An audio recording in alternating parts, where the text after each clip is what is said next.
हमारे साथ कार्यक्रम में शामिल हो रहे हैं स्पार्क कैपिटल के director equity advisory Devang Mehta साहब। देवांग सर, बहुत बहुत स्वागत है आपका। धन्यवाद हमें समय देने के लिए।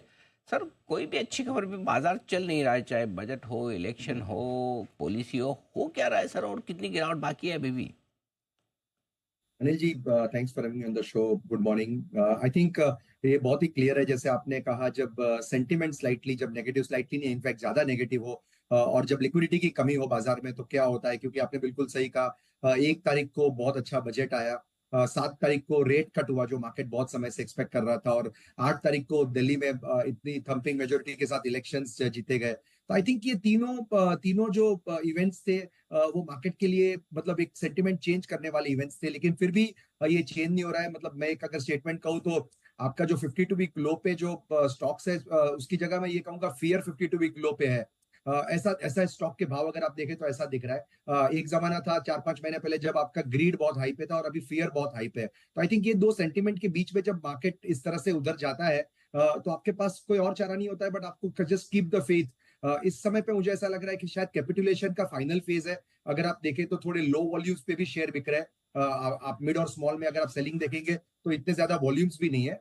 तो मेरा ख्याल है कि यहाँ कहीं ना कहीं हॉरिबली रॉन्ग जा सकते हैं हम नेक्स्ट 2-5% के लिए, बट कहीं ना कहीं बॉटम नजदीक हो सकती है। मैं ये नहीं कहूंगा मार्केट की बॉटम, मार्केट थोड़ा साइडवेज भी जा सकता है। बट आई थिंक जिस तरह से अच्छी बिजनेसेस में भी करेक्शन देखने मिला है, मुझे लग रहा है कहीं ना कहीं आपको इस समय पे ट्रांचेस में नेक्स्ट 2-3 महीनों के लिए आपको धीरे धीरे मार्केट में आपको निबल करना पड़ेगा।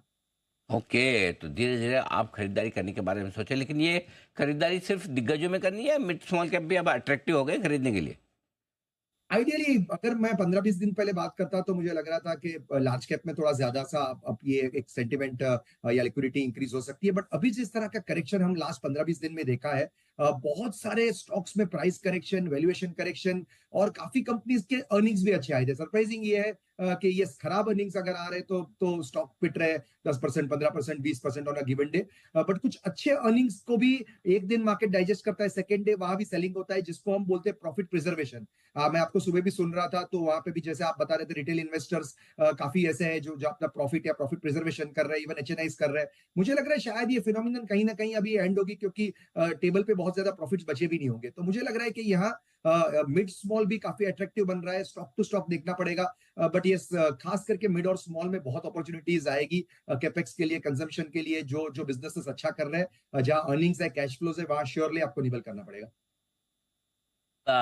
मिड कैप और स्मॉल कैप शेयरों के वैल्यूएशंस भी थोड़े आकर्षक तो हो चले हैं, इसमें कोई डाउट नहीं है। ऐसे में अगर निवेश के मौके ढूंढने, कहाँ पैसा लगाया जाए, आपकी क्या राय होगी?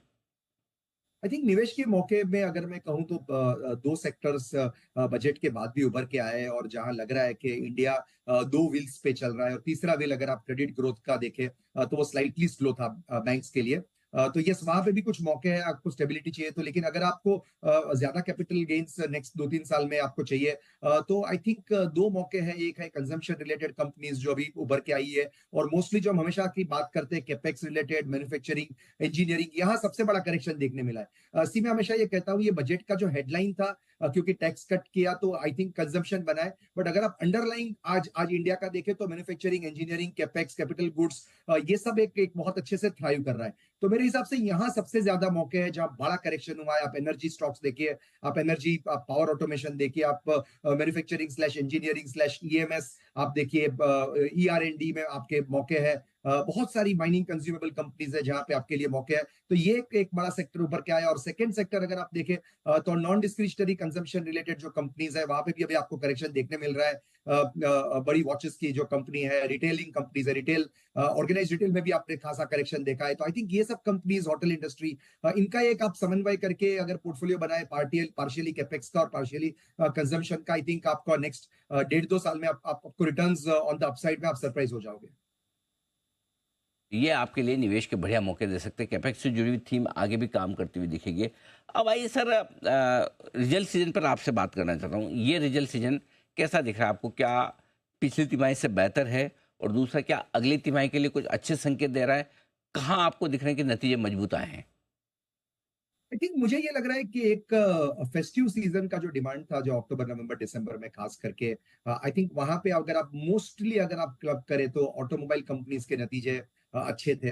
कुछ फार्मा कंपनीज के नतीजे भी बहुत इंप्रूव होते हुए दिखे। अगर आपने मार्क किया हो कि कैपिटल गुड्स कंपनीज में आप देखें तो सेक्टर स्लाइटली डाइवर्जेंट था, अंदर अंदर डाइवर्जेंस था, बट अगर आप देखें तो ऑर्डर बुक सबकी बहुत अच्छे से स्वेल हुई है, क्योंकि आपको पता है कि गवर्नमेंट का पहले ऑर्डर एक्टिविटी स्लो डाउन हो गया था। तो मेरे ख्याल से इसमें भी ऑर्डर एक्टिविटी बहुत अच्छे से हुई है, एग्जीक्यूशन भी काफी कंपनीज अच्छा कर पाई है।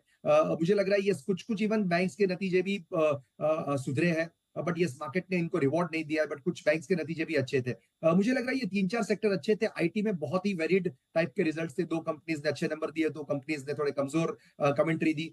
मुझे लग रहा है आने वाले क्वार्टर में मुझे लग रहा है अभी भी ऑर्डर एक्टिविटी जो हम सुनते हैं जनवरी फरवरी मार्च में, क्योंकि गवर्नमेंट को अपना टारगेट ऑलरेडी शॉर्टफॉल होने वाला है, लेकिन जो 10 सवा 10 लाख करोड़ रुपए जो उनको यूज करने हैं, मुझे लग रहा है वो शायद अच्छे से यूज होंगे। और काफी ऑर्डरिंग एक्टिविटी आप देखने देखते मिलेगी आपको capital goods infrastructure capex related companies में। और मेरे ख्याल से अभी भी जो मैरिज सीजन वेडिंग सीजन की जो बात होती है, बहुत ज्यादा वेडिंग्स जो इंडिया में है, उसका भी बेनिफिट काफी डिस्क्रिशनरी कंजम्पशन कंपनीज को मिलता हुआ दिखेगा। तो मुझे लग रहा है शायद जो जो डाउनग्रेड होने थे अर्निंग्स के वो एक आध क्वार्टर में अभी खत्म हो जाएंगे, और मुझे लग रहा है लो बेस पे अब अर्निंग्स वापस आपको नेक्स्ट 6-8 महीने में अच्छे दिखने लगेंगे।